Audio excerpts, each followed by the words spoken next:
वीर का श्रृंगार होते हैं, उसके पांव की बेड़ी नहीं। युद्ध का आरंभ उन वनवासियों ने किया था, परंतु उसका अंत हम करेंगे। उठो मेघनाद, अपना वचन पूर्ण करो और अपने शत्रु पर मृत्यु का मेघ बनकर गरजो, बरसो।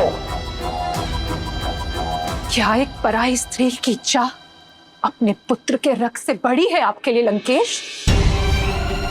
सुध में मेघनाद को नहीं, आपको आने की आवश्यकता है। प्रतिशोध के मद में परिस्थिति को नकार कर मृत्यु से निकले मेरे पुत्र को पुनः मृत्यु की ओर धकेल रहे हैं आप। पिता हैं आप उसके, कुछ तो दया दिखाइए लंकेश। मौन, मौन। एक वीर को दया की नहीं, दिशा की आवश्यकता होती है। ये जो यहां मूर्छित पड़ा है, ये कोई साधारण राक्षस नहीं, मेरा पुत्र इंद्रजीत है। घोर तप से अर्जित मेरा वरदान है। इतनी जल्दी इसका शौर्य क्षीण नहीं हो सकता। लंका का युवराज है ये, इसे अपना कर्तव्य पूरा करने दो। लंका के शत्रु वहां हमारी प्रतीक्षा कर रहे हैं, उन्हें उत्तर देगा मेरा मेघनाद। उठो मेघनाद, बहुत हुआ विश्राम, अब करो संग्राम, करो संघार, प्रयास से, प्राण से, वयम रक्षामा, वयम रक्षामा। यदि ऐसा ही है तो मेरे पुत्र तक पहुंचने के लिए अपने संग्राम की पहली भेंट मुझे चढ़ाइए आप लंकेश, क्योंकि ये मां ना आपकी हट पूरी होने देगी और ना ही अपने पुत्र को कहीं जाने देगी।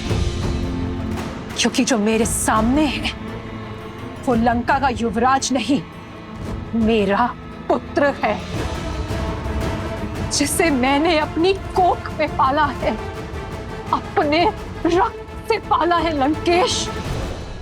और इस रक्त को अब मैं बहने नहीं दूंगी। इसे जीवन दिया है मैंने और मेरे होते हुए इसका जीवन जाने नहीं दूंगी मैं। यदि अब युद्ध में मेघनाद गया तो मेरे शव से होकर जाएगा।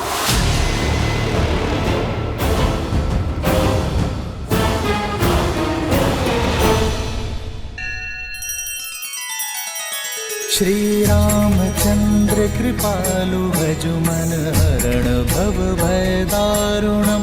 नव कंज लोचन कंज मुख कर कंज पद कंजारुणम। सिया राम, सिया राम, सिया राम, सिया राम। आदर्श और मर्यादा की है ये कथा महापावनम।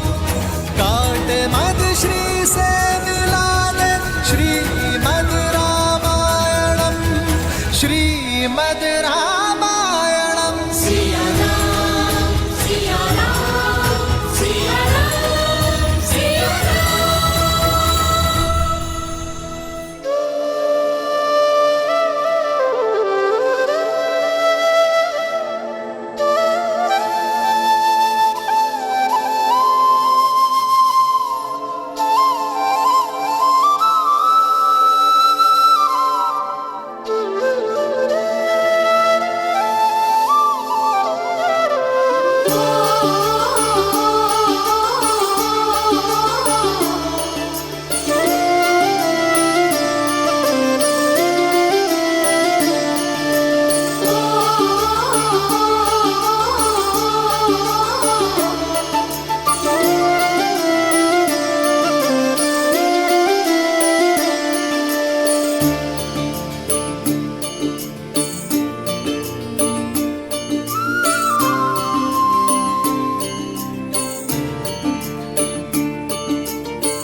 सिया राम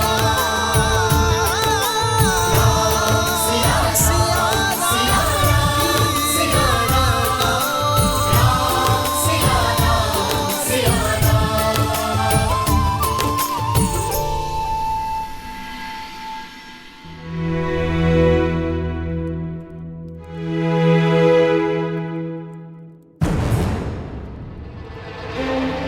क्षमा कीजिएगा माता, किंतु आपका पुत्र एक वीर योद्धा है जिसने इंद्र को परास्त किया है।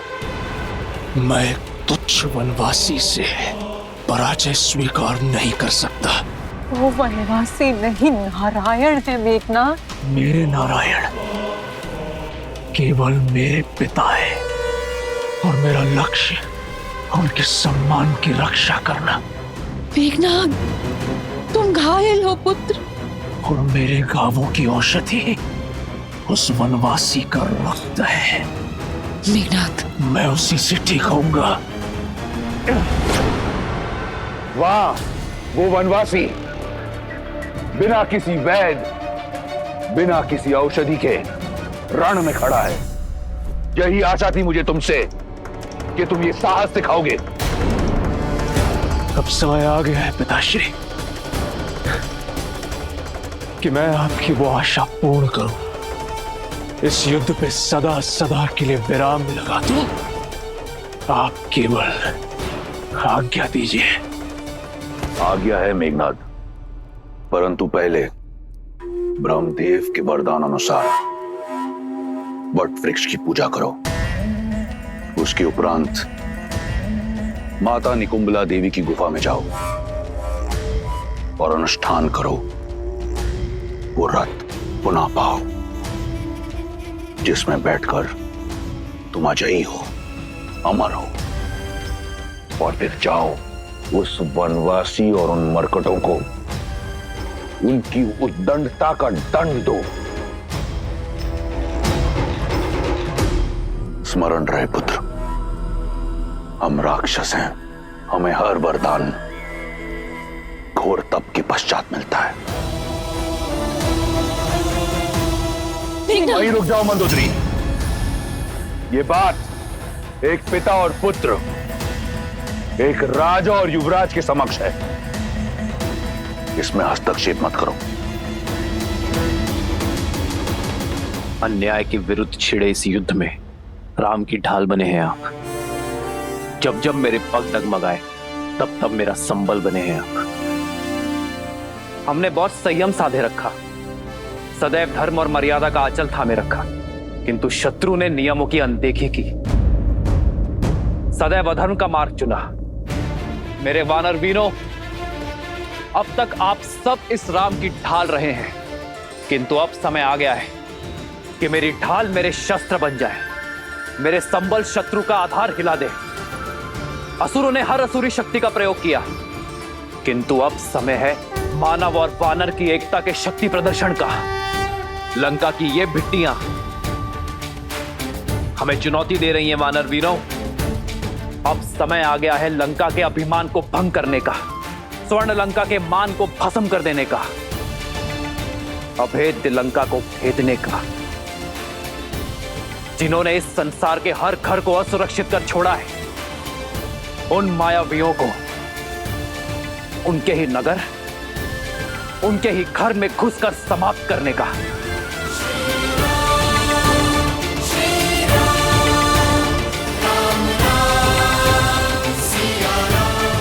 यहां उपस्थित प्रत्येक वानर अपने आप में एक संपूर्ण सेना है।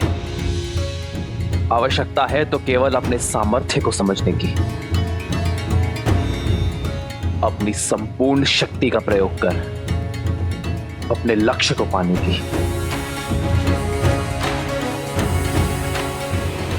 आज मेरी ये वानर सेना एक दूसरे का हाथ थाम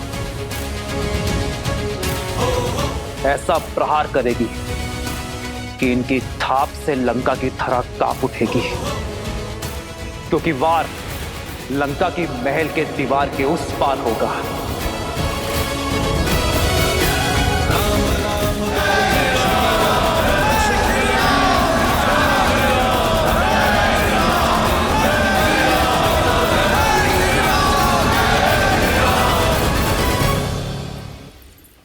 का स्थान सदा पिता और पुत्र के बीच ही होता है लंकेश, और महारानी को युवराज और महाराज के बीच हस्तक्षेप करने का पूरा अधिकार है।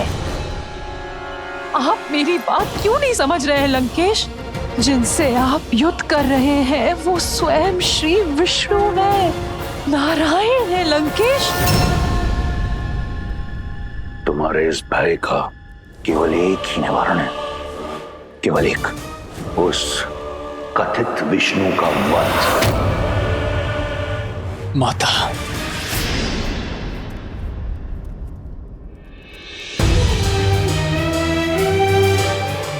मैं आपके पुत्र प्रेम का बहुत सम्मान करता हूं। आपका ये भय, ये चिंता आपके पति और पुत्र को दुर्बल बना रही है माता। इसलिए आप कृपा करके इसके बीच बाधा मत बनिए। मैं अभी इसी क्षण निकुंभला गुफा जाकर अपनी पूजा संपन्न करूंगा, और उसके पश्चात क्या पुत्र? है कोई ऐसी युक्ति, ऐसी पूजा जो नारायण को पराजित कर दे? मेघनाथ, अपने नेत्रों से अपने पिता प्रेम का आवरण हटाओ और सत्य से मुख मत मोड़ो। सत्य से मुख तो आप मोड़ रही है माता। बस मैंने अपने पहले प्रहार में ही राम और लक्ष्मण दोनों का अंत कर दिया था। जिस राम को आप नारायण कह रही हैं, वो मेरे नागपाश के प्रहार से भूमि पर पड़ा अपने अंतिम श्वास गिन रहा था। वो कोई नारायण नहीं है माता, केवल एक तुच्छ नर है। पिछली बार तो वो बच गया, किंतु इस बार मैं अपनी पूजा संपन्न करके उन पर ऐसा प्रहार करूंगा कि नर के साथ साथ उनके तथाकथित नारायण का भी अंत हो जाएगा। मेघनाथ, तुम कहीं नहीं जाओगे मेघनाथ। माता, आप समझ क्यों नहीं रही हैं? लंका का युवराज होने के नाते मेरा कर्तव्य है लंका का संरक्षण। अपनी दृढ़ता से मुझे बल दीजिए माता, अपनी ममता से मुझे दुर्बल मत कीजिए। मुझे मेरा कर्तव्य निभाने दीजिए।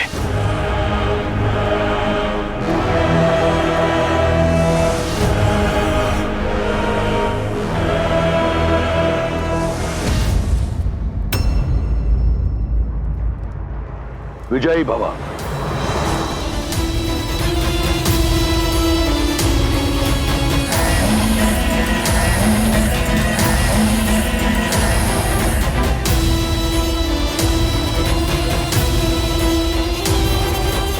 मेघनाथ, मेघनाथ मेरी बात सुनो। मेघनाथ, मेरी बात समझो।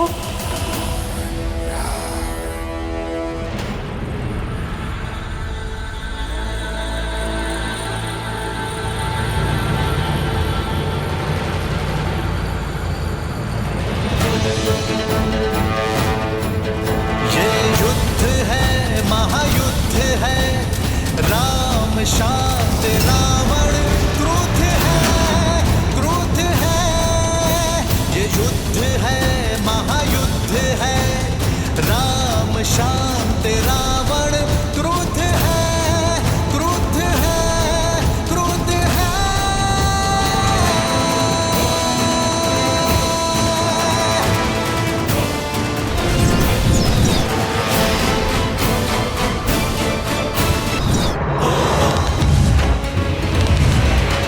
बल पड़ते श्री राम के जहाँ शोक नाम जाती, राम नाम का गूंजेगा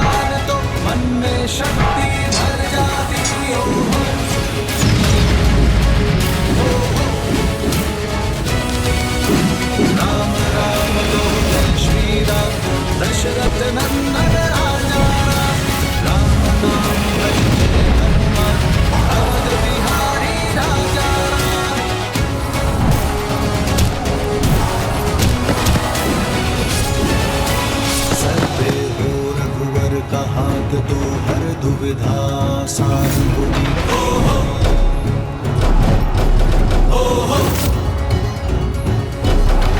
तुम वीर पुरुष, तुम पराक्रमी, तुम मर्यादा के हो स्वामी, साथ तुम्हारा जिसके साथ, तुम संकट हर आगामी, बनते हैं विश्वास, आकाश में परचम लहरेगा, जब होगी जीत तो दिशा में राम नाम गूंजेगा, होगा सीता राम का मिलन, पर्वत पिघलेंगे, आग से जीतेगी और बचे हवा में लहरेंगे। राम राम कहो जय श्री राम, दशरथ नंदन राजा, राम नाम भजते हनुमान, अवध बिहारी राजा राम।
प्रभु, क्या हुआ? आप आकस्मिक क्यों रुक गए?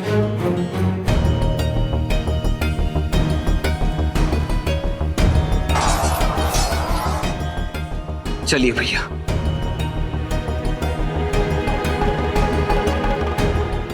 मैं लंका के भीतर पग नहीं रख सकता हनुमान।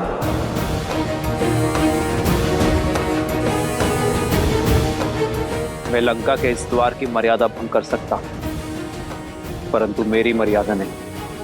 कौन सी मर्यादा भैया?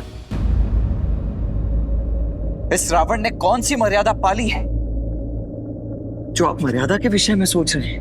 यदि रावण की भांति मैंने भी मर्यादा का उल्लंघन किया तो हम में और रावण में क्या ही अंतर रह जाएगा लक्ष्मण। रघुकुल रीत सदा चली आई, प्राण जाए पर वचन ना जाए। मैं रघुकुल की मर्यादा, अपने पिता और अपनी माताओं को दिया वचन नहीं तोड़ सकता। तुम शीघ्र अतिशीघ्र अयोध्या छोड़कर 14 वर्षों के लिए वनवास चले जाओ। आपका ये पुत्र आपकी इच्छा और पिताश्री के वचन दोनों को अवश्य पूर्ण करेगा। तो भैया, यहाँ रघुकुल से या अयोध्या से कोई भी नहीं है जो आपकी मर्यादा के उल्लंघन पर प्रश्न उठा सके। पर मैं स्वयं तो हूं ना लक्ष्मण। क्या मेरा हृदय, मेरा मन मुझसे ये प्रश्न नहीं करेगा? क्या मैं अपने प्रतिबिंब से स्वयं अपने नेत्र मिला पाऊंगा? क्या मैं अपने अनुज को उचित अनुचित का मार्ग दिखा पाऊंगा? जिन लोगों ने मुझ पर विश्वास किया है, मेरे लिए अपना जीवन न्यौछावर किया है, क्या मैं उनका विश्वास सिद्ध कर पाऊंगा?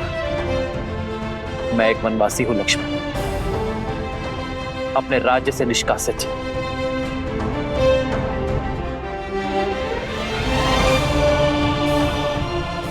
और एक वनवासी किसी का घर, किसी के नगर में प्रवेश नहीं कर सकता। यह युद्ध मर्यादा से लड़ा जा रहा है लक्ष्मण, मर्यादा के लिए लड़ा जा रहा है। फिर उसमें मैं अपने दिए हुए वचन की मर्यादा का उल्लंघन कैसे कर सकता? मेरा लंका में प्रवेश करने का प्रश्न ही नहीं उठता।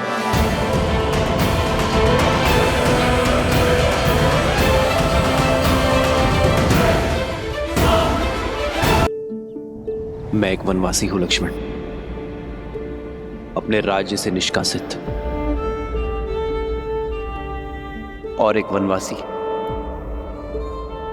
किसी के घर, किसी के नगर में प्रवेश नहीं कर सकता। मेरा लंका में प्रवेश करने का प्रश्न ही नहीं उठता। किंतु लंका के भीतर भाभी माँ जो दिन रात्रि बैठकर आपकी राह देख रही, उनका क्या भैया? न्याय और नीति भी यही कहते हैं कि परिस्थिति असामान्य होने पर नियमों में बदलाव किए जा सकते हैं, और यहाँ तो न ये युद्ध साधारण और न ही ये परिस्थिति सामान्य। अंततः हमें लंका के भीतर तो जाना ही होगा ना भैया। क्या मर्यादा का उल्लंघन करने वाले राम पर तुम्हारी भाभी मां गर्व कर पाएगी? वचन के लिए केवल एक ही परिस्थिति है लक्ष्मण, और वो है उनका पालन करना। और रही बात देखने की, तो परिस्थिति के साथ अपने शब्दों को बदलना, प्रण को भंग करना, वचन का अपमान करना होता है लक्ष्मण। और वो मानव ही क्या जो अपने दिए हुए शब्दों से, अपने सिद्धांतों से डिग जाए। इस वचन के साथ केवल मेरा ही नहीं, माता कैकेयी का भी मान जुड़ा हुआ है लक्ष्मण, और मैं किसी भी परिस्थिति में उनके सम्मान को घटने नहीं दे सकता। तो तब तक इस विरह में उठती उस तड़प का क्या भैया, जिसमें दिन रात आप और भाभी माँ दोनों जल रहे हैं? उस चिंता का क्या? वहां भाभी माँ जो आपकी प्रतीक्षा में, और यहां आप उनकी। क्या आप उनके लिए भी कुछ नहीं करेंगे? सीता की चिंता तो मुझे अपने प्राणों से भी अधिक है लक्ष्मण, और मुझे अपनी सीता पर पूरा विश्वास है कि वो उस राम की प्रतीक्षा कर रही है जो विवाह में दिए उसके मान और सुरक्षा की रक्षा का वचन निभाने आया है। सीता अवश्य आएगी लक्ष्मण।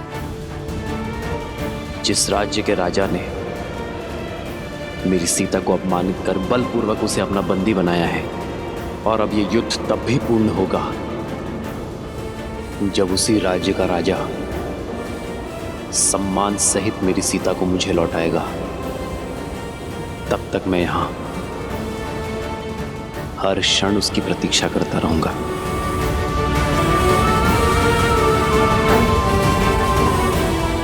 सीता लंका में बंदी बनकर आई थी, किंतु बाहर एक रानी बनकर आएगी।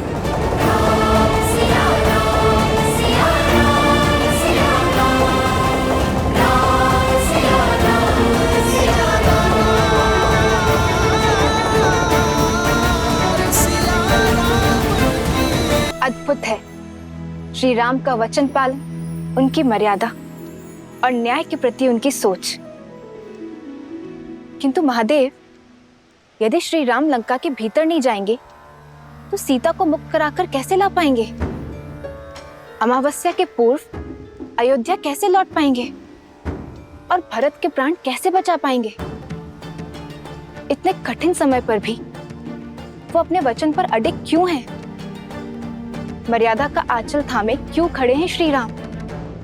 जो स्वयं ही मर्यादा भंग करे वो भला कैसा मर्यादा पुरुषोत्तम देवी? एक नर का मर्यादा और धर्म के प्रति समर्पण का भाव और उन्हें किसी भी मूल्य पर पूरा करने की हट उसे नारायण बनाते हैं। और श्री राम का यह समर्पण भाव और हट ही है जो उन्हें मर्यादा पुरुषोत्तम श्री राम बनाती। ऐसे भी देव जिसने इस संसार में धर्म और मर्यादा की स्थापना हेतु ही अवतार लिया, वो भला मर्यादा का उल्लंघन कैसे कर सकते? यदि मर्यादा का आंचल थामे रहेंगे तो अमावस्या तक सीता को लेकर अयोध्या कैसे पहुंच पाएंगे? देवी, मैंने आपसे पहले ही कहा था कि ना तो ये युद्ध सरल होगा और ना ही इसके द्वारा प्रस्तुत की गई चुनौतियां। परिस्थितियां अत्यंत विषम हैं और इन विषम परिस्थितियों से हमारे समक्ष कई प्रश्न उठ खड़े हुए हैं। कैसे करेंगे श्री राम संसार में धर्म और मर्यादा की स्थापना? कैसे करेंगे श्री राम देवी सीता की रक्षा? कैसे समय रहते पहुंचेंगे श्री राम अयोध्या अपने भ्राता भरत के प्राण बचाने के लिए? परंतु इन सभी प्रश्नों के उत्तर मैं नहीं दूंगा। इन सभी प्रश्नों के उत्तर देंगे श्री हरि विष्णु के मनुष्य अवतार मर्यादा पुरुषोत्तम श्री राम।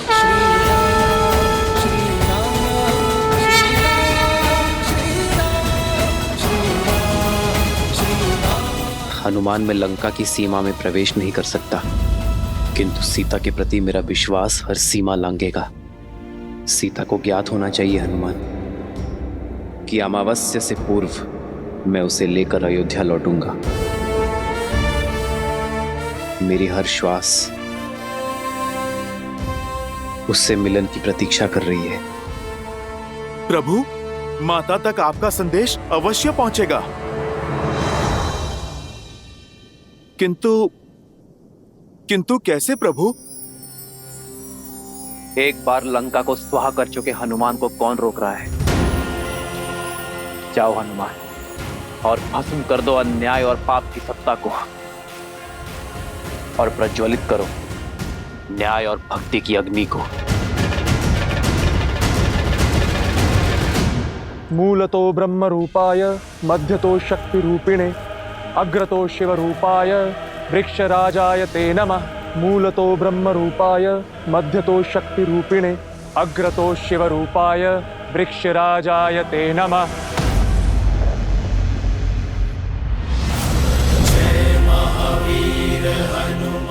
भागो भागो! अरे ये तो वही है। फिर आ गया हाहाकार मचाने। भागो, प्राण बचाओ, हनुमान आ गया है, भागो! अरे डरो मत, वानर हूँ, राक्षस नहीं। तुम लोगों ने पहले भी तो बांधा था मुझे। आओ आओ, मुझे फिर से बांध लो। मेरी पूंछ में अग्नि नहीं लगाओगे? अरे आओ।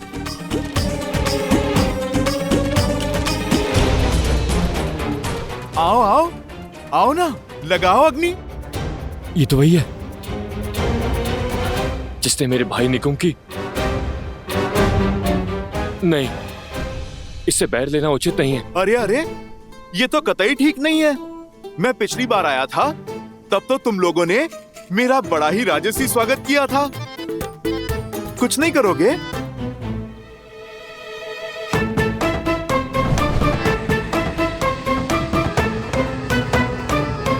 अरे भाई, विलंब किस बात का? पकड़ो मेरी पूंछ। अरे बढ़ाओ हाथ और लगाओ अग्नि। बढ़ाओ बढ़ाओ। ए, तू जाना, तू जाना, तू जा, तू जा। अरे भाई, ये तो बुरी बात है ना। मैं मित्र बनकर बात कर रहा हूँ, तुम प्रहार करने आगे बढ़ रहे हो।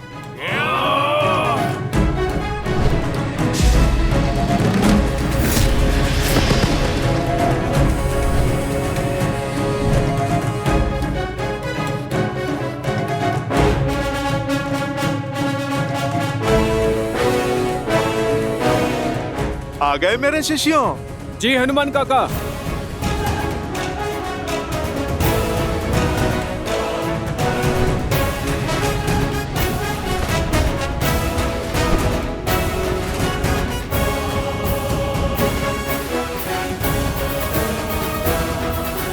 अरे तुम तो बड़े विचित्र हो। पिछली बार अग्नि लगा रहे थे, अब अग्नि को ही मुझसे बचा रहे हो। भागो भागो भागो! चलो, अब दीप प्रज्वलित हुआ। अब कार्यक्रम आरंभ करते हैं। जय हनुमान ज्ञान गुण सागर, जय कपीस तिहु लोक उजागर, रामदूत अतुलित बल धामा, अंजनी पुत्र पवन सुत नामा, राम दुआरे तुम रखवारे, होत न आज्ञा बिनु पैसारे, आप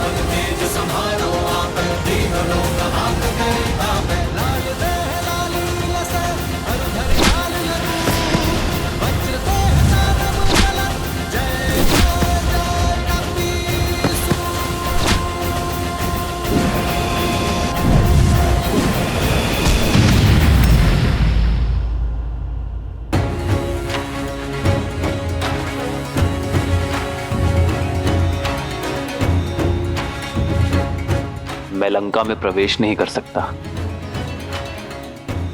किंतु मेरे बाणों पर ऐसा कोई प्रतिबंध नहीं है।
प्रभु, आपसे एक प्रश्न पूछूं?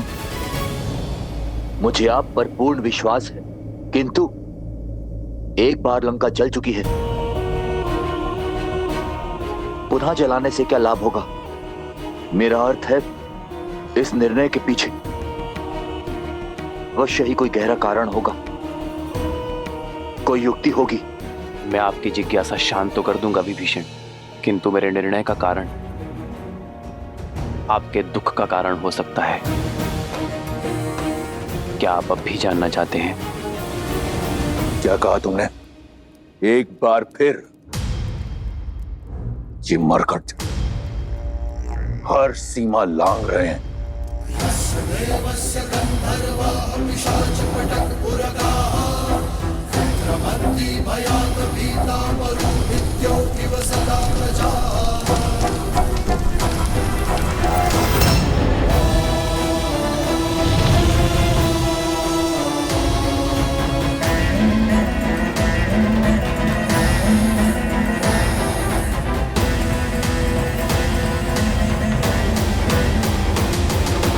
ये अग्नि लंका दहन के लिए नहीं है, रावण के मन में और अधीरता भड़काने के लिए है। जब व्यक्ति अधीर हो जाता है तो उसके विवेक पर विकार हावी हो जाता है, उसके सोचने की शक्ति क्षीण हो जाती है, और मैं चाहता हूं रावण इस युद्ध की सबसे बड़ी भूल करे, शीघ्र अतिशीघ्र करे। कैसी भूल प्रभु?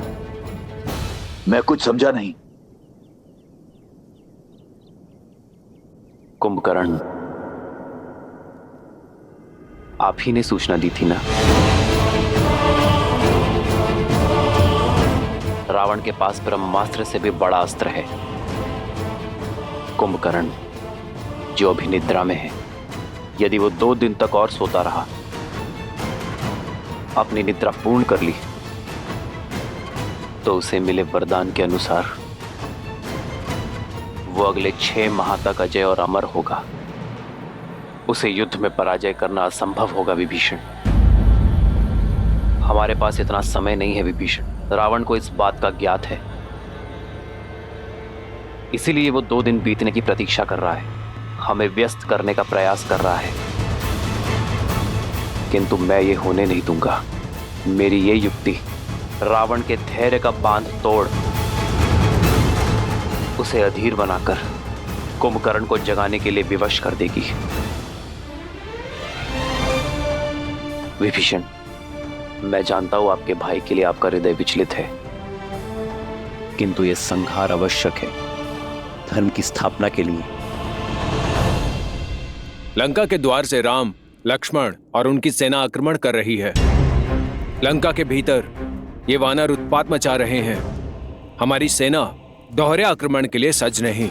समस्या विकराल है महाराज। शीघ्र, अतिशीघ्र समाधान खोजना होगा। समाधान एक ही है महाराज, युवराज इंद्रजीत। और वो देवी निकुंभला के अनुष्ठान में लगा है। उसका अनुष्ठान कहां तक पहुंचा? अभी वो वट वृक्ष की पूजा संपन्न कर रहे हैं। उसके पश्चात ही युवराज निकुंबला देवी की पूजा आरंभ करेंगे महाराज। ब्रह्मदेव, इस वट वृक्ष की पूजा संपन्न हुई। अब आपके दिए वरदान के अनुसार मैं देवी निकुंबिला का आवाहन करने हेतु सज्ज हूं। अपने आशीर्वाद के फलीभूत होने का आशीर्वाद दीजिए ब्रह्मदेव, क्योंकि निकुंबिला देवी की पूजा संपन्न होने के पश्चात इस समस्त संसार में मुझे कोई पराजित नहीं कर पाएगा। अजय हो जाऊंगा मैं सदा सदा के लिए। अग्रतो शिवरूपाय वृक्षराजाय ते नमः, मूलतो ब्रह्मरूपाय मध्यतो शक्तिरूपिणे, अग्रतः शिवरूपाय वृक्षराजाय ते नमः।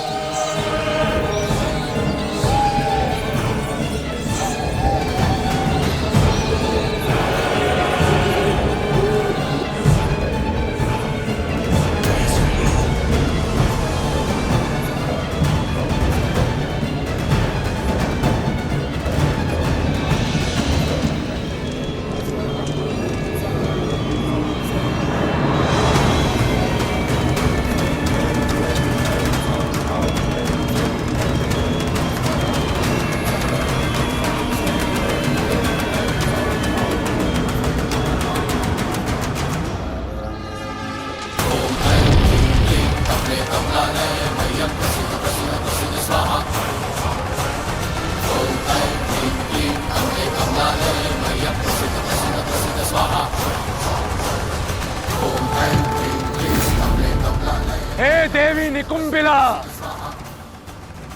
मैं दशानन रावण पुत्र इंद्रजीत आपका आवाहन करता हूं। आपसे अजय रथ और शक्ति अस्त्र मांगता हूं और यह आशीर्वाद चाहता हूं कि आपके शक्ति अस्त्र से मैं उन वनवासियों के जीवन का अंत स्वयं अपने हाथों से लिख सकूं। समस्त लंका की आस और मेरे पिता का विश्वास केवल मुझ पर टिका हुआ है, और मेरी आस और मेरा विश्वास आपके आशीर्वाद पर, मेरे अजय होने के वरदान पर। इसलिए अब जब तक मेरी मनोकामना पूर्ण नहीं हो जाती, मुझे वो अजय रथ और शक्ति अस्त्र प्राप्त नहीं हो जाता, मैं अपना रक्त आपको समर्पित करता रहूंगा। जब तक मेरे शरीर में बहते रक्त की अंतिम बूंद समाप्त नहीं हो जाती, मैं आपकी पूजा आराधना करता रहूंगा। ओम निकुंबलाय नमः, ओम निकुंबलाय नमः, ओम ह्रीम झूम सा, ओम भूर्भुवः स्वाहा। लंका के पास समय नहीं है महाराज। वानरों का तांडव आपने देखा है। शीघ्र ही कुछ नहीं किया तो हम सब कुछ हार जाएंगे महाराज। रावण के रहते ऐसा नहीं होगा। इन उद्दंडियों को दंड अब मैं स्वयं दूंगा। नहीं महाराज, पिताश्री कुंभकर्ण, युवराज इंद्रजीत और मेरे होते हुए आपको रणभूमि में जाने की कोई आवश्यकता नहीं। तुम्हारे पिता की निद्रा टूटने में कितना समय शेष है? 2 दिन महाराज। यदि कुंभकर्ण को समय से पहले उठाया, ना तो वो अजय रहेंगे और ना ही अमर। युवराज को बुलाने के अतिरिक्त और कोई विकल्प नहीं महाराज। हाँ महाराज, हमें युवराज इंद्रजीत को वापस बुला लेना चाहिए। अब वो ही हैं। कुंभकर्ण को जगाने की तैयारी करो।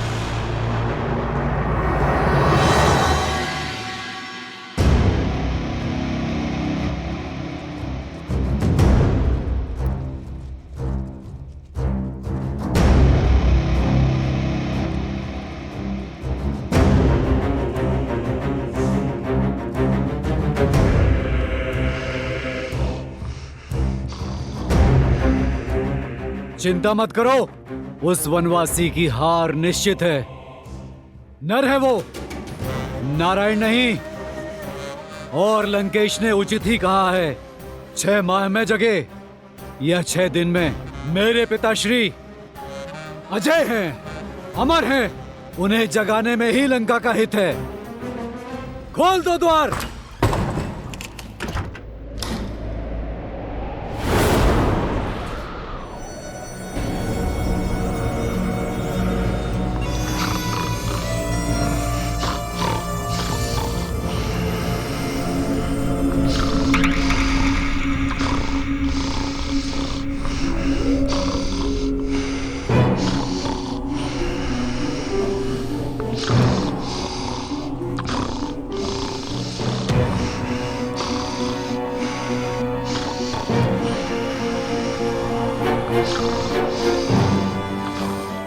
स्वरनाथ से ही टूटेगी अब इनकी गहरी निद्रा। वाद्य यंत्रों को पिताश्री के कानों के समीप बजाओ।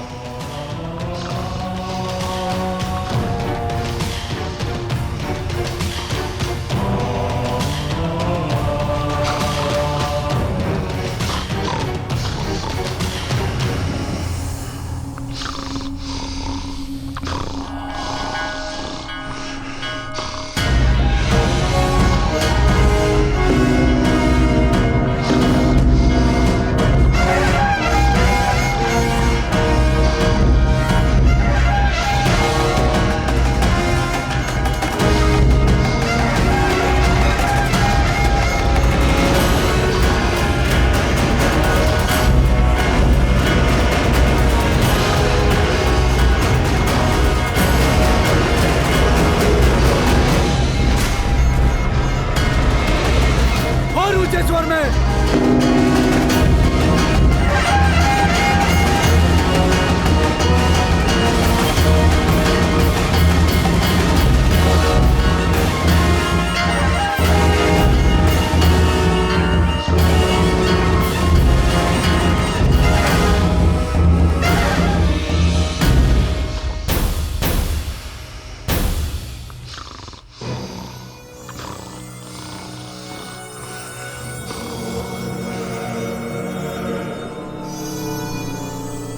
कदाचित तलवार की चुभन और चट्टानों का भार इन्हें उठा दे। प्रारंभ करो।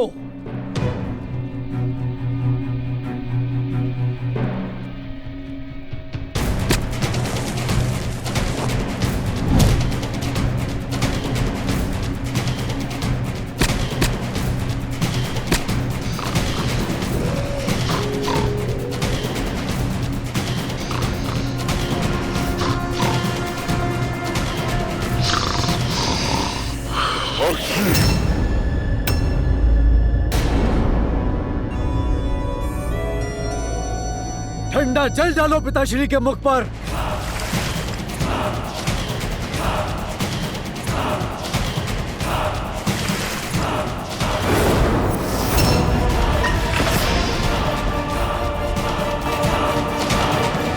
जय श्री राम, जय श्री राम।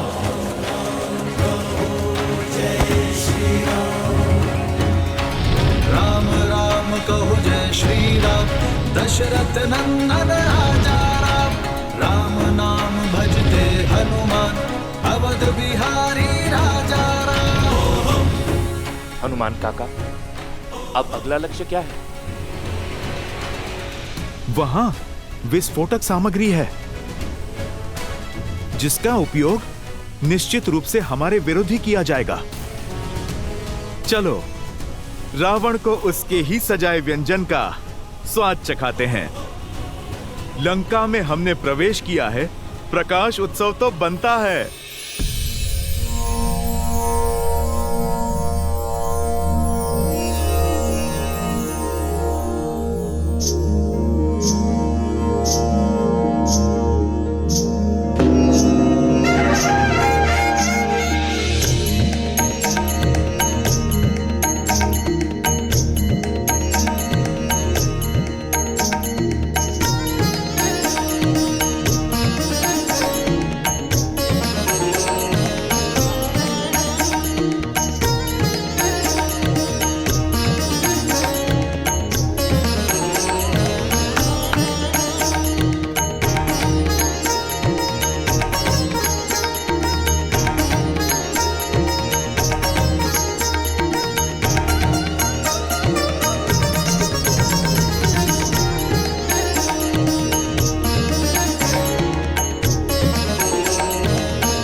केवल एक उपाय शेष है, कदाचित उससे बात बन जाए।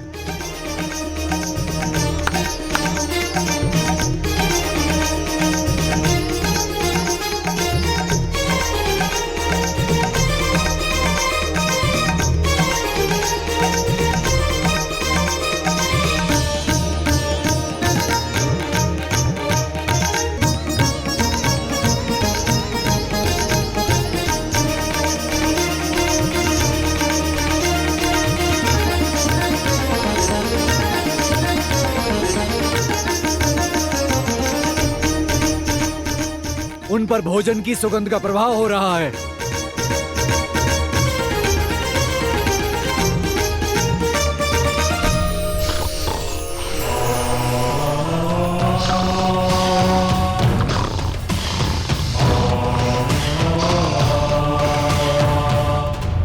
सदा शुभ समाचार लाते हो शार्दुल। क्षमा महाराज, परंतु मैं तो सदैव आपके ही आदेश का पालन करता हूँ महाराज। सब करके देख लिया, गीत संगीत, धुन तान, भोजन की मीठी सुगंध, किंतु आपके भाई की निद्रा है कि टूट ही नहीं रही। उसकी निद्रा को टूटना होगा, जागना होगा उसे।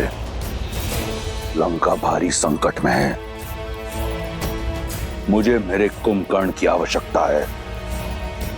प्रतीत होता है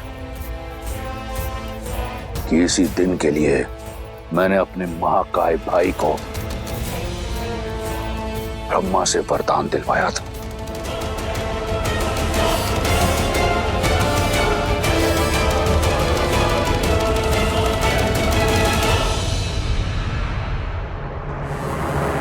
तुम वीर पुरुष, तुम पराक्रमी, तुम मर्यादा के हो स्वामी।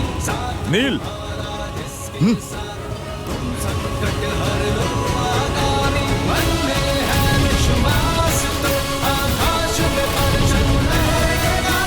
जब होगी जीत तो हर दिशा में राम नाम गूंजेगा। होगा सीता राम का मिलन, वो पर्वत पिघलेंगे। राम की सेना जीतेगी और ध्वजे हवा में लहरेंगे। जय श्री राम। जय श्री राम, जय श्री राम। राम नाम भजते हनुमान, भगत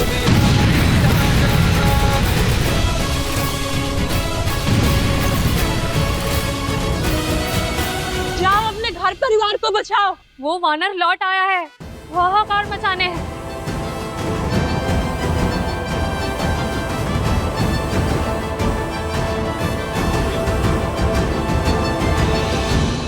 बीच युद्ध में पुनः लंका दहन, जाने क्यों?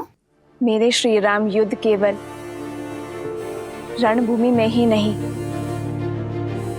मन भूमि में भी करना जानते हैं त्रिजटा। लंका दहन का निर्णय रावण के धैर्य को तोड़ने की नीति से लिया गया है।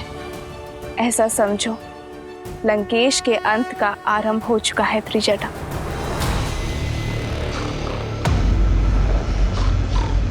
इसकी निद्रा अब तक नहीं टूटी।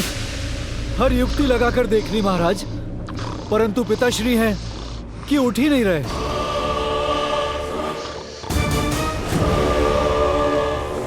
गज सेना को बुलाओ और चढ़ाओ इसकी देह पर।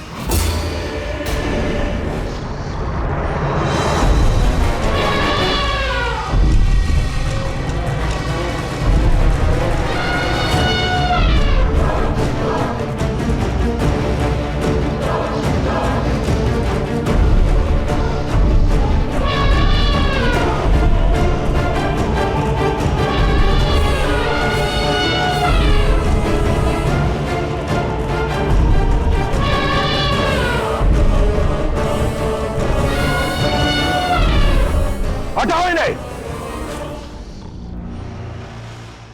उठो कुंभकर्ण, लंका को तुम्हारी आवश्यकता है। तुम्हारे भाई लंकेश को तुम्हारी आवश्यकता है। अपने भाई की पुकार सुनो। उठो, उठो, उठो।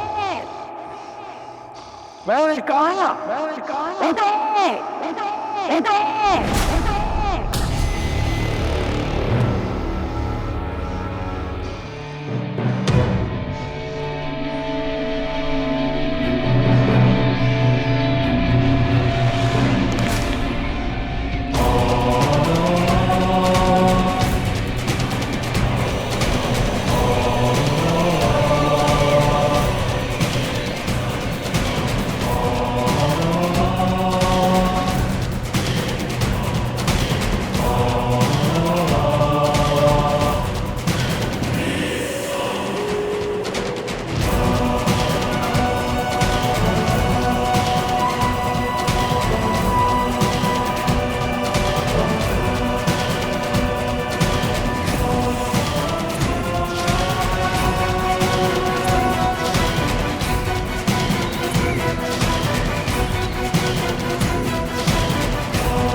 बड़े भैया आप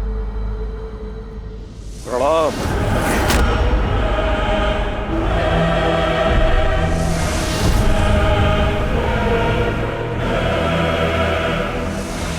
मेरी निद्रा की अवधि पूर्ण होने से पहले मुझे उठाया गया है, अर्थात कारण बहुत बड़ा है।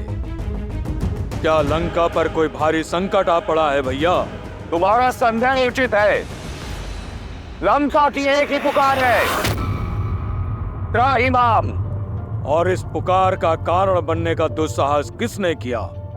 कौन है तीनों लोकों में जो मेरे भाई को इतना विचलित कर दे कि मेरे वरदान को भंग करके आपको मुझे उठाना पड़ा? एक वनवासी।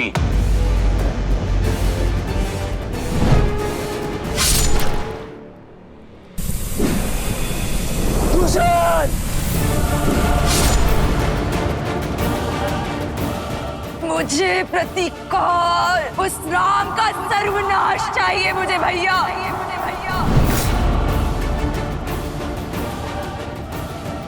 अब मैं तुमसे बलपूर्वक विवाह करूंगा।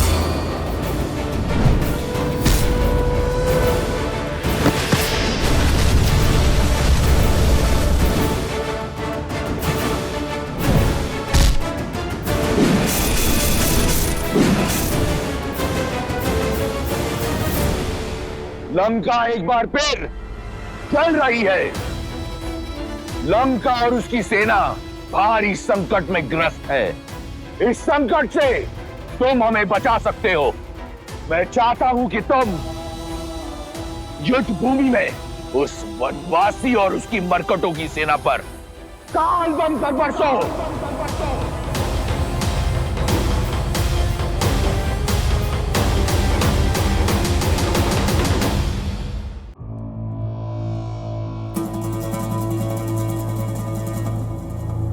विभीषण कहाँ है भैया? नाम मत लो उस विश्वासघाती का। जिस समय मुझे उसकी आवश्यकता थी, वो मेरा साथ छोड़ उस वनवासी के चरणों में जा गिरा।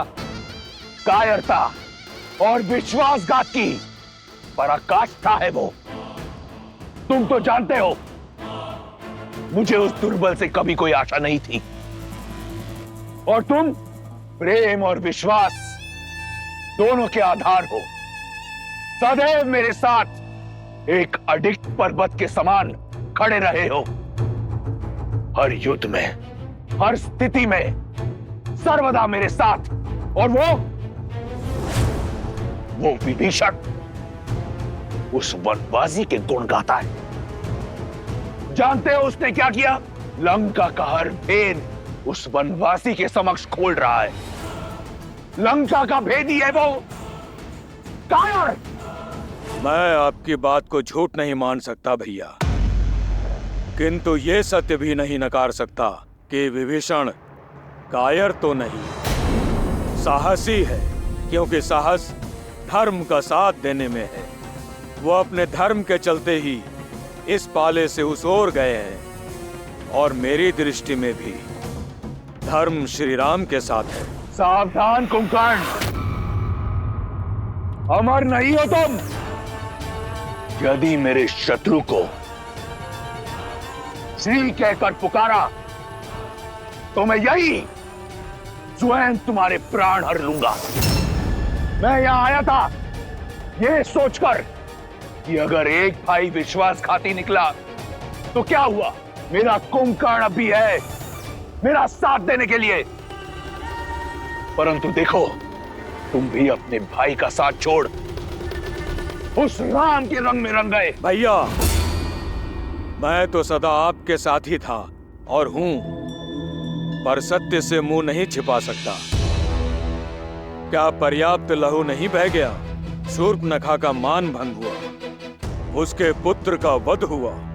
मेरे भाई खरदूषण, मारीच मामा, मेरे भतीजे अक्षय कुमार, वीर प्रहस्त, अनेकों शक्तिशाली राक्षस वीर काल की भेंट चढ़ गए। निर्दोष राक्षस सैनिकों से लेकर अबोध वानरों तक सबका संहार हुआ है। और अब तक आपके विचारों पर वासना का आवरण पड़ा है। किसी और की पत्नी को हथियाने का हट आप पर सवार है। सर्वनाशे संयुक्त पन्ने अर्ध त्याजति सह पंडिता। जब सर्वनाश सर पर खड़ा होता है, आधा बचा लेने वाला भी बुद्धिमान होता है। तो आप जैसा विद्वान सत्य नहीं देख पा रहा है? क्यों राक्षस कुल के पतन का आधार रच रहे हैं आप? पतन कर रहा हूं राक्षस संस्कृति का। तनिक स्मरण करो कुंभकर्ण, अगर 10 लोकों में राक्षसों की ख्याति है तो मेरे कारण यदि पाताल से लेकर स्वर्ग तक राक्षसों को सम्मान मिलता है, मेरे कारण क्या था मेरे पास? एक टूटी हुई कुटिया, वहां से निकलकर सोने की लंका पाई मैंने अपने प्रयास से, प्राण से। और क्या चाहते हो तुम? सहस्त्रों वर्षों में संजोया अपना सम्मान माटी में मिला दूं? अपने आत्मविश्वास का समर्पण कर दूं? नहीं। शक्ति का मद आपके ज्ञान को लील गया है भैया। सीता के अपराधी हैं हम, और राक्षसों का हित उन्हें लौटाने में ही है। मुझे तुम्हारे उपदेश की आवश्यकता नहीं है कुंभकर्ण। कर बैठा मैं ये कांड, जिसे मैंने शौर्य समझा तुमने अपराध समझा, तो हुआ अपराध। जिसे मैंने प्रतिशोध समझा तुमने अधर्म समझा, तो हुआ अधर्म। मैंने जो किया सो किया। अब तुम ये बताओ कि तुम क्या करोगे? यहां बैठकर मुझसे वाद विवाद करोगे, या एक भाई की भांति मेरे साथ युद्ध भूमि में उतरकर उस वनवासी और उसके मरकटों की सेना को अपनी वीरता का संदेश दोगे? बोलो। जो साथ ना खड़ा हो उसे विरुद्ध माना जाता है। दुर्भाग्य है मेरा कि तुम भी विभीषण की भांति राक्षस कुल पर कलंक निकले। अपना भोजन पूर्ण करके अपनी निद्रा पूर्ण करो कायर। मुझे तुम्हारी या किसी और की कोई आवश्यकता नहीं। ये कांड मैंने किया है तो संहार भी मैं स्वयं करूंगा। नहीं है तुम्हारी आवश्यकता। रुक जाओ भैया, मैं अपना धर्म निभाऊंगा।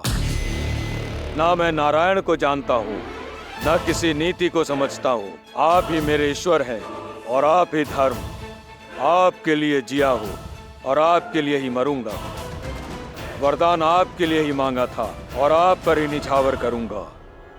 छोटे भाई के होते बड़े भाई को युद्ध भूमि में उतरना पड़े तो ये कलंक होगा। यदि आपकी इच्छा युद्ध है तो मैं अवश्य युद्ध करूंगा। आपके अधर्म का साथ देने के लिए नहीं, बल्कि अपने भाई और अपने राजा के सम्मान के लिए। जब तक मेरे शरीर में प्राण है, मैं राम और उसकी सेना पर काल बनकर बरसूंगा।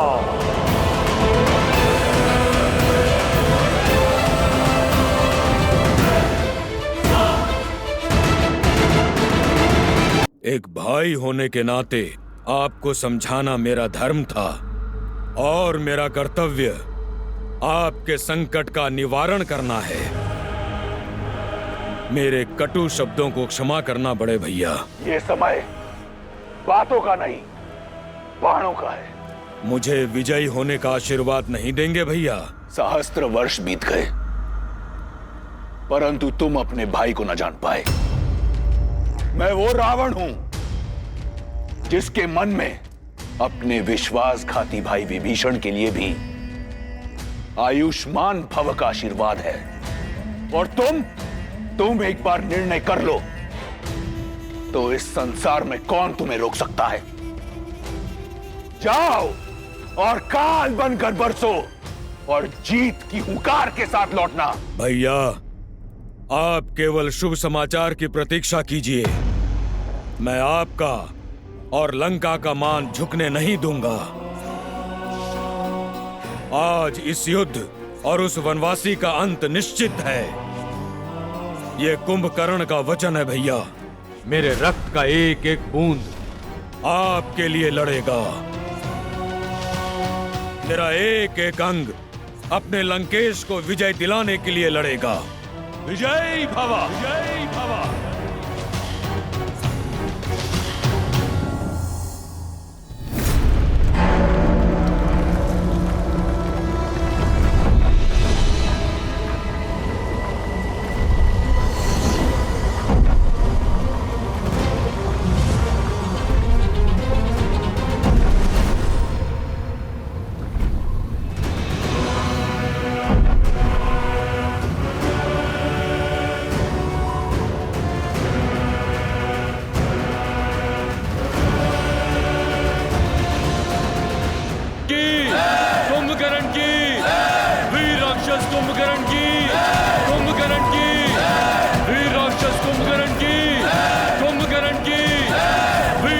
कुंभकर्ण की, कुंभकर्ण की।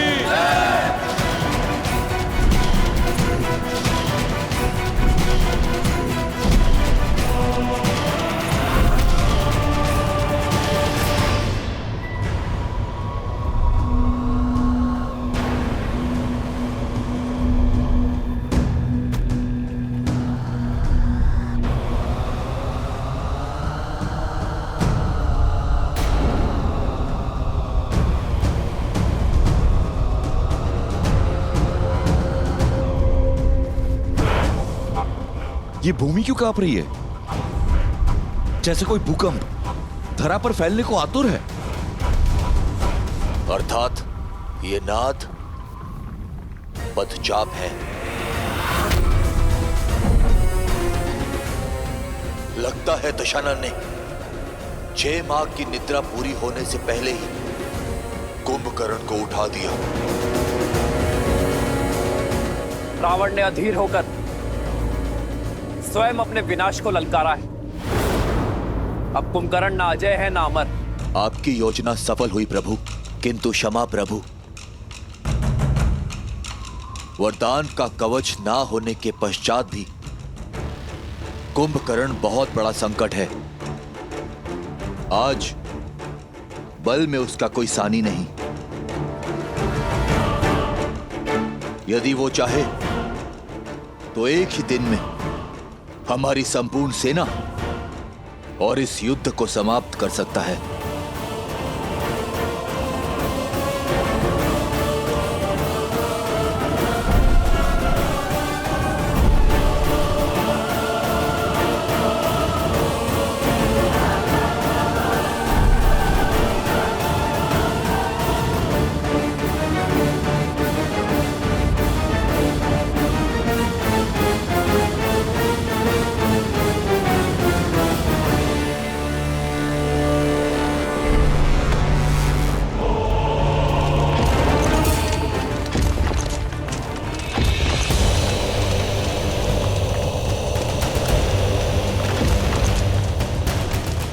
कुंभकर्ण काका समय से पहले जाग गए।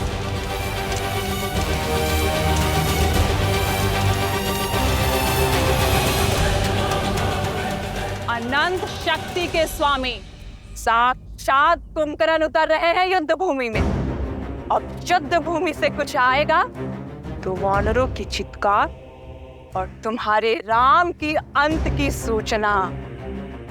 सुना है सहस्त्र गजों से भी अधिक बल है उनमें। अब सूर्यास्त तक ये युद्ध भी समाप्त हो जाएगा और तुम्हारा राम भी। उत्सव मनाने के लिए सज रहो सखियों। लंकेश का सबसे बड़ा बल युद्ध भूमि की ओर जा रहा है। तुम्हें जीत का शंखनाद सुनाई दे रहा है और मुझे हार का नाद। तुम्हें बल का अर्थ दिखाई दे रहा है और मुझे उसमें निर्बलता का अनर्थ।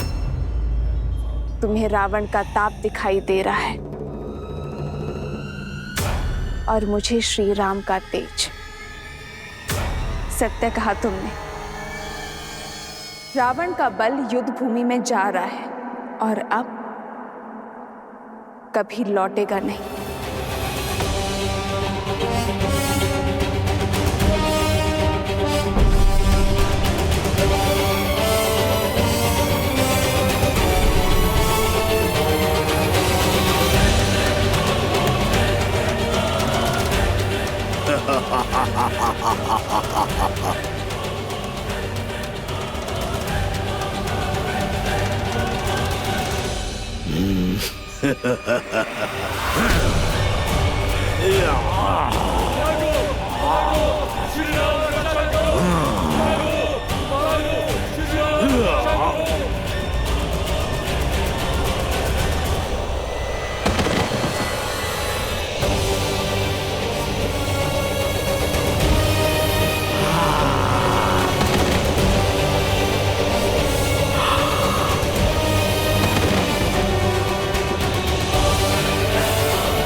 कहाँ है तुम्हारा श्री राम? सामने नहीं आया? कोई बात नहीं, तुम सबको मार्ग से हटाकर मैं स्वयं उस तक पहुंचूंगा। बहुत उत्पात मचा लिया वानरों, आज ये कुंभकर्ण तुम्हें नहीं छोड़ेगा। इस युद्ध के साथ तुम्हारा भी अंत कर देगा। वीरों, ये भागने का समय नहीं, युद्ध में भाग लेने का समय है। भागते वो हैं जो कायर होते हैं। हम श्री राम की सेना हैं, साहसी हैं, बलशाली हैं। शत्रु जितना भी विशाल हो, जितना भी भयावह हो, परंतु है अधर्म के साथ ही, और हम श्री राम की सेना धर्म के साथ हैं। इसीलिए बिना डरे आगे बढ़ते रहो, जीत हमारी ही होगी। जय श्री राम! जय श्री राम! जहाँ शोर लालिमा छा जाती, राम नाम का गूंजता तो मन में शक्ति भर जाती। अंगद!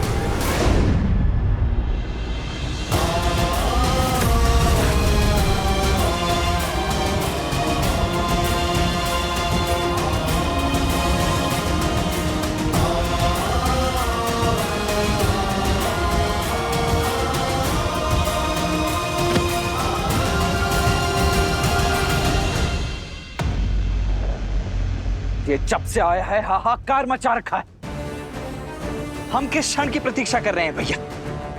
इसकी निद्रा भी पूरी हुई नहीं है। चलिए हम चलकर इसे सदा सदा के लिए निद्रा दे देते हैं। नहीं प्रभु, कुंभकर्ण मेरा भाई है, मैं इसे भली भांति जानता हूं। ये दशानन के साथ अवश्य है, किंतु इसके मन में कोई पाप नहीं। आप केवल एक बार मुझे इसे समझाने का, इससे बात करने की आज्ञा दीजिए। वो धर्म और अधर्म के बीच का भेद जानता है। भाई के स्नेह में कदाचित आप भूल रहे हैं विभीषण जी। इस समय वो आक्रमण कर रहा है और क्रोध की अग्नि समझ को भस्म कर देती है। ऐसे में यदि उसने आप पर आक्रमण कर दिया तो नहीं, इस समय आपका वहां जाना उचित नहीं है। नहीं लक्ष्मण जी, कुंभकर्ण मुझसे बहुत प्यार करता है, वो मुझे कुछ नहीं करेगा। विभीषण का कथन उचित है लक्ष्मण। इस युद्ध का उद्देश्य अधर्मियों का नहीं, अधर्म का नाश करना है। धर्म के मार्ग पर चलने का अवसर तो घोर अपराधियों को भी मिलता है। इस अबुद्धि को भी एक अवसर अवश्य मिलना चाहिए। जाओ विभीषण, और अपने भाई को धर्म के पावन आंचल में आने का अवसर दो, इससे पहले कि अधिक विलंब हो जाए। उसे अन्याय करने से बचा लो।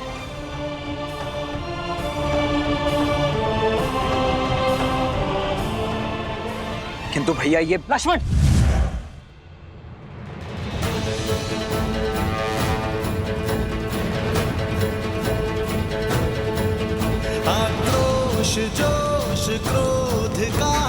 क्षण है प्रतिशोध का, ललकार और पुकार का ये क्षण है अति विरोध का। विभीषण को अपना कार्य करने दो लक्ष्मण, हमें इन राक्षसों को रोकना है।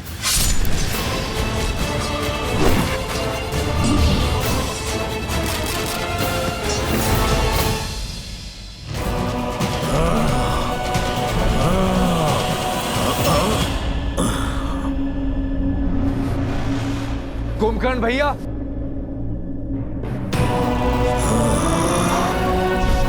मत छुओ मेरे चरण विभीषण। धर्म के पथ पर चलने वालों को अधर्मियों से आशीर्वाद कहाँ मिलता है। आज भले ही हम दोनों अलग दिशाओं में खड़े हैं, किंतु है तो भाई ही ना। क्या अपने छोटे भाई को बात करने का एक अवसर भी नहीं देंगे?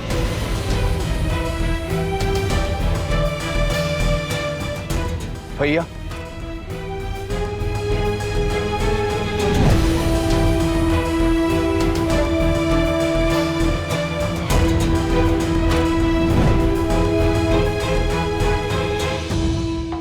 कभी सोचा नहीं था जिस भाई को इतने प्रेम से पाला वही हमारे जीवन लेने को आतुर होगा।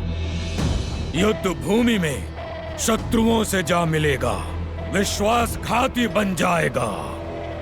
तुमने न केवल लंकेश के पीठ पर प्रहार किया है, बल्कि पूरी लंका के विश्वास को तार तार किया है। अपने भैया के विरुद्ध जाना मेरा निर्णय नहीं, नियति थी।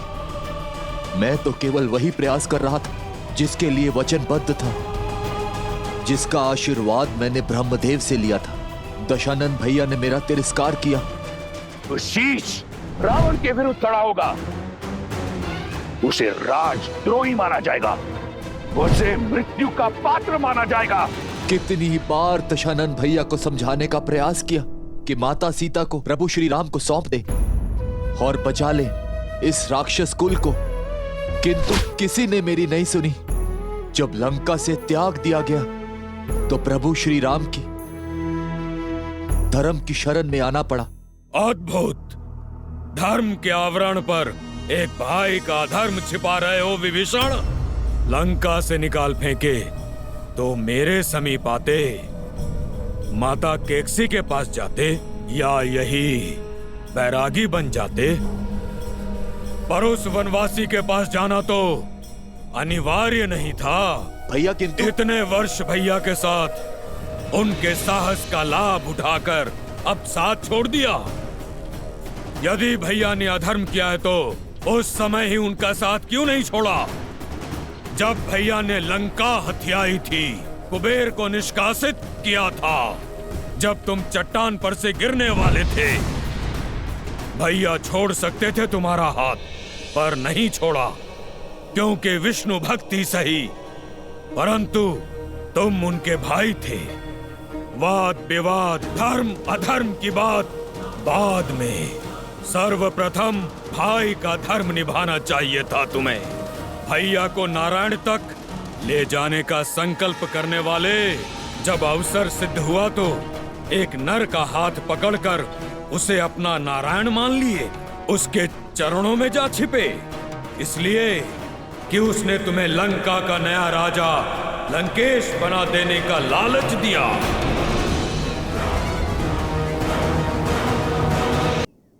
आप क्रोध में हैं, किंतु भीतर से आप भी जानते हैं कि आपका ये छोटा भाई स्वार्थी नहीं है। परमार्थ के लिए लंका छोड़ी। मैं भी अपने भैया का शुभ चाहता हूं। यदि आप भी अधर्म के विरुद्ध हैं तो ये विध्वंस क्यों भैया? मैं साथ होता तुम्हारे विभीषण, यदि तुमने रावण भैया का विरोध लंका में रहकर किया होता, पर तुम लंका की सीमा पार कर शत्रु से मिल गए, और अब ये विरोध नहीं, विद्रोह है, विश्वासघात है लंका से।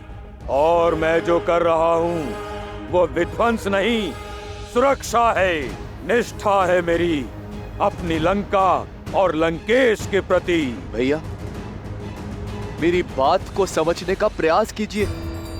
आपका ये छोटा भाई अधर्म की ओर है और प्रभु श्री राम साधारण मनुष्य नहीं है, साक्षात नारायण का रूप है।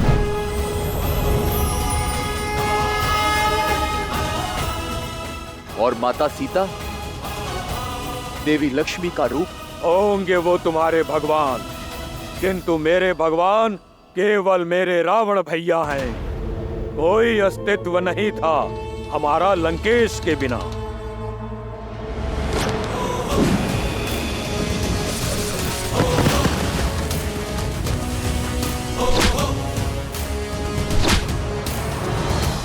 ना मेरे पास तुम्हारी भांति ज्ञान है, ना भैया की भांति बड़ा स्वप्न।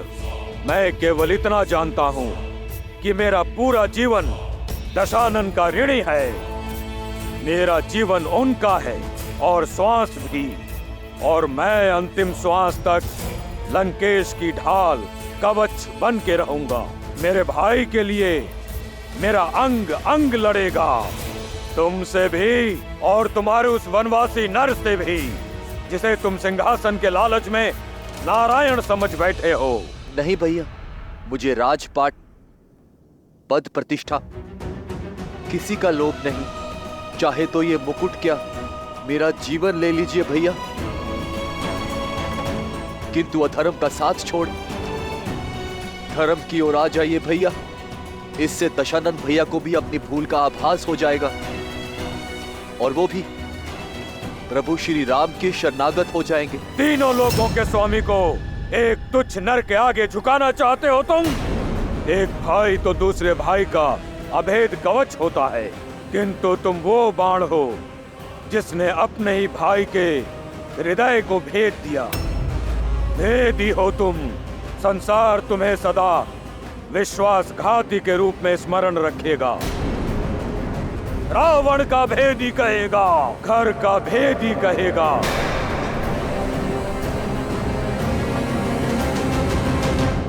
यदि ऐसा है तो स्वीकार है। नारायण भक्ति की सम्मान के लिए मुझे ये अपमान भी स्वीकार है भैया। आज तक जिन देवताओं ने हमारे साथ केवल पक्षपात किया है, उनके लिए इतनी भक्ति अद्भुत। कदाचित तुम हम राक्षसों की शक्ति को भूल गए हो भाई। यहाँ हम ही भगवान हैं। जाओ